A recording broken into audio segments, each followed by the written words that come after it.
So we've all heard of the Ugly Duckling story, and well, in the Chinese version, the Ugly Duckling gets cooked. Of course, right? Why are we surprised? Yeah, and become Peking duck.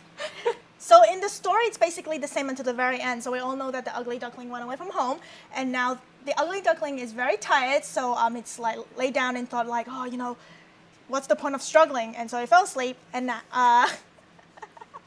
so don't fall asleep. He fell asleep, and a fat lady walked by and found him. She was delighted because she was expecting guests tonight and was worrying about the dishes to offer. She grabbed the Ugly Duckling and walked back home.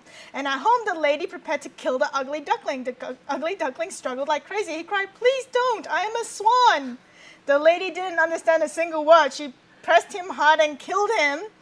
"This is the most difficult duck I've ever handled," she murmured. Then, using her excellent cooking skills, she made the Ugly Duckling into a delicious dish. A wonderful dish. Oh my God. So this is the Ugly Duckling tale from hell. This is so disturbing. First of all, I like how they use a fat woman. A fat woman actually walk past. Not a skinny one, it's a fat one. The book looks like, there's the peeing underneath for kids, and there's cute little pictures on the back Seriously, for kids. why are you teaching kids this? This should be banned. Oh, you gotta just friend the hell out of them. You gotta teach them some manners and lessons from a young age. You gotta just instill the fear of God in them with these little stories. What do you mean? So what, you get eaten if you're ugly? No, what kind of message are you sending? No, I think the message you're sending is that you shouldn't try to be different from everyone else. What do you mean? Don't run away.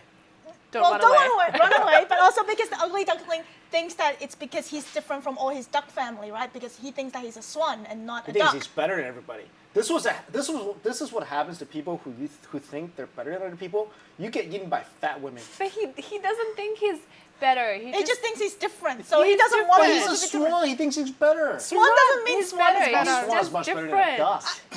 Have you had a swan before? It looks beautiful. Oh my God! So you're the fat woman in disguise. Just kidding. I never ate a swan. Well, so the Chinese netizens basically hate it, and to them, they just think that it's teaching kids not to be themselves and follow the masses. And they're saying that the dreams are killed at a very young age. So don't dream big. Who is this written by? Is this clearly whoever wrote this isn't ugly? No, whoever wrote this is just like I'm gonna really just scare the crap out of kids for my livelihood. Basically, whoever is writing this is just destroying all of their childhood. No, but for a kid, when they read that, they're like, yeah, that's normal. Like ducks become food. No.